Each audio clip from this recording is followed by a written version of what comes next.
Conditions modifying the action of poison. First and foremost, the conditions that modify the action of poison. First and foremost, the quantity or the amount of poison that have been ingested. Second, the form of the poison. Thirdly, the mode of administration. Fourth is condition of the body. And secondly, the form wherein the exact physical state, whether it is in the gaseous, liquid, or the solid form, the solubility of the poison, the mechanical combinations, chemical combinations, the elemental state versus the salt state, dilution factors, and other things are related to form. And towards condition of the body, they are the age of the person or the age of the suspect, age of the victim, the idiosyncrasy, habituation, the state of health, sleep and intoxication, and cumulative actions. First and foremost, the quantity of the poison. More the quantity, more the toxicity, and it doesn't apply in two circumstances wherein examples like alcohol and copper sulfate poisoning, wherein a large quantity of poison that have been ingested may result in excessive vomiting, and by which there is a rapid elimination and there is a decrease in effect of toxicity. And other example, second example, it is of arsenic, wherein arsenic may produce death when it has been ingested in larger quantities, and while arsenic has been taken in a moderate dose can cause irritant symptoms wherein death may not be occurring, but the same arsenic in a smaller dosage when it has been ingested, it causes therapeutic action. Second, factors that modify the action of poison, it is of form, physical state, solubility, chemical and mechanical combinations, elemental state, basis state, salt state, and the last is the dilution. Physical state, poison act more rapidly when it is in gaseous form and less when in case of liquid, and in case of a solid, it purely depends upon the solubility of the medium. And in case of solubility, it is more towards a solid poison, solid form of poison, and an insoluble salt may become soluble in acid secretion of stomach and may become poison. And examples like copper arsenate and lead carbonate are the examples. The chemical combinations and the action of the poison depends upon the solubility and the insolubility resulting from the chemical combinations. When two strong poisons have been combined, as individually they may be poisonous, but when they have been combined, it forms an insoluble salt which is almost harmless. Example are when phosphorus combines with copper sulfate, both are a poisonous compound individually, and they form an insoluble cupric phosphate when taken together. And cupric phosphate is insoluble and it is being harmless. And the second example, when silver nitrate and hydrochloric acid are taken individually, they can act and they can cause the effect of ill health, but when they have been taken together, which forms silver chloride and which is harmless in nature.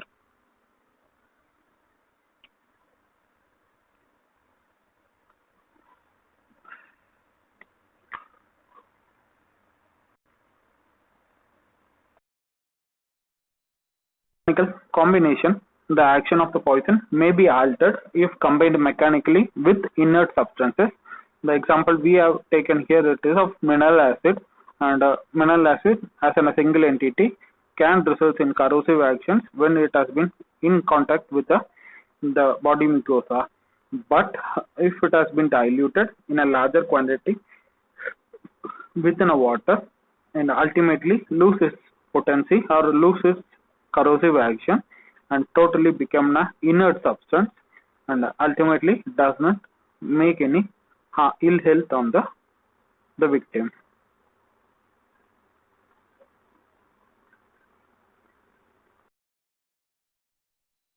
metal state versus salt, and here some of the metallic forms of substance are not poisonous, while their salts are poisonous. The examples like arsenic and copper are they are harmless in their metallic forms, but their salts like arsenic trioxide and copper sulfate are poisonous.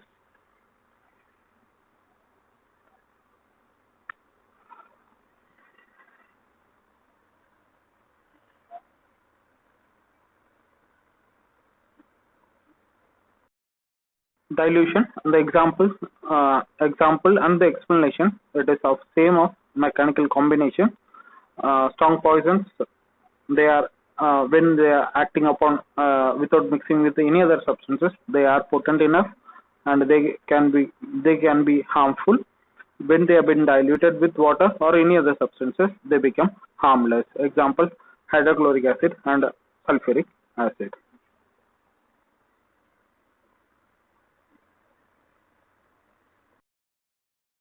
Mode of administration, and based on the rapidity of action is in the order described under the routes of administration, fastest to slowest routes, and here intravascular, inhalation, sublingual, intranasal, intramuscular, rectal, oral, subcutaneous, topical, and transdermal. Right, and the intravascular will be the fastest route, and the transdermal will be of the slowest route.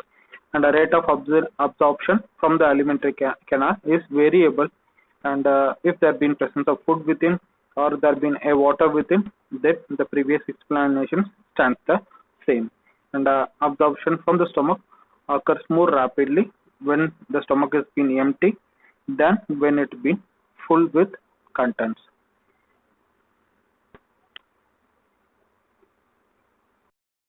Condition of the body, first modifying factors like age, idiosyncrasy, habituation, state of health, sleep and intoxication, and last will be the cumulative action. If age, the age has a considerable effect upon the dosage of drugs and the poisons. The poisons have two greater effect or the two extremes of ages. First and foremost, the children and the elderly.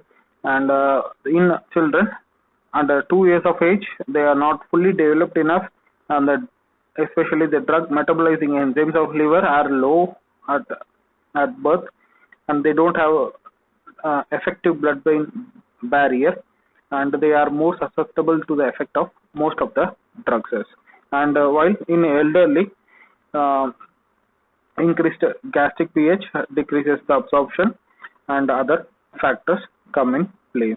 And the word INC stands for increased, and DEC stands for decrease.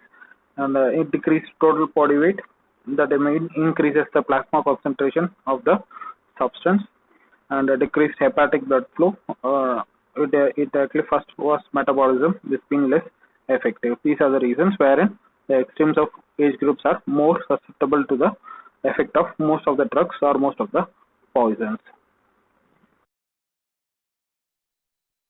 Wherein it is defined as an inherent personal hypersensitivity to the agent in question, and certain people are sensitive for certain drugs and even the articles of diet like shellfish, fruit and eggs, and fatality is rare, but symptoms may be alarming, or even in some cases it may be even dangerous.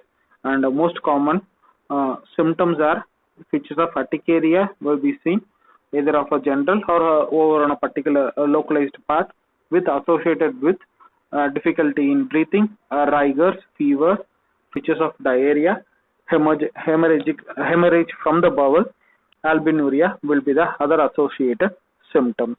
And regarding the toxic or poisonous agents which are more prone to manifest with the features of idiosyncrasy are iodine, bromine, belladonna, aspirin, penicillin, mercury are the most common agents wherein most of the people are allergic to.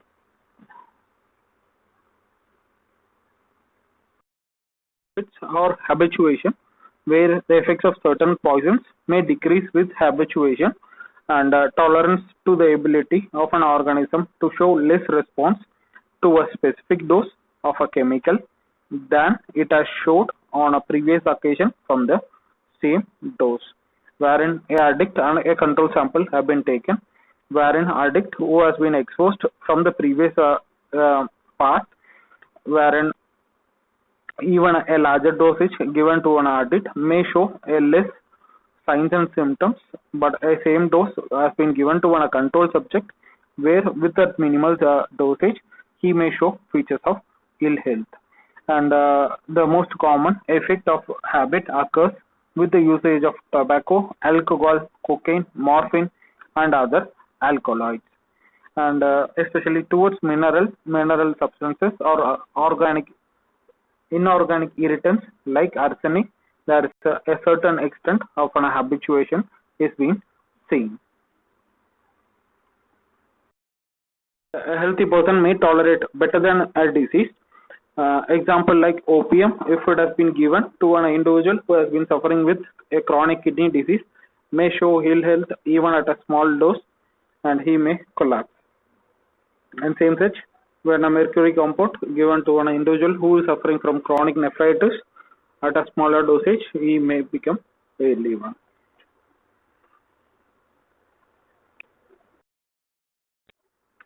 Sleep and intoxication. Action of poison is being delayed if a person goes to sleep soon after taking it. The action is also delayed if someone takes the poison in an intoxicated state.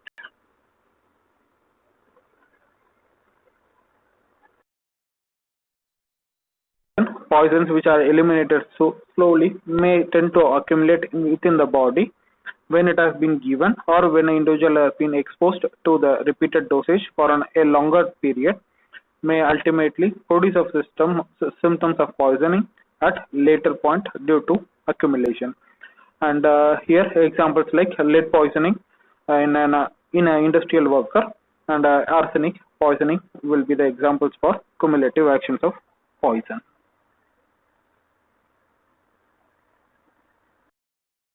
Thank you so much for your patient listening. If there have been any doubts, queries relating to the content of the video, kindly address those issues in comment section below, or otherwise text through any of the social media links provided in description section. Thank you.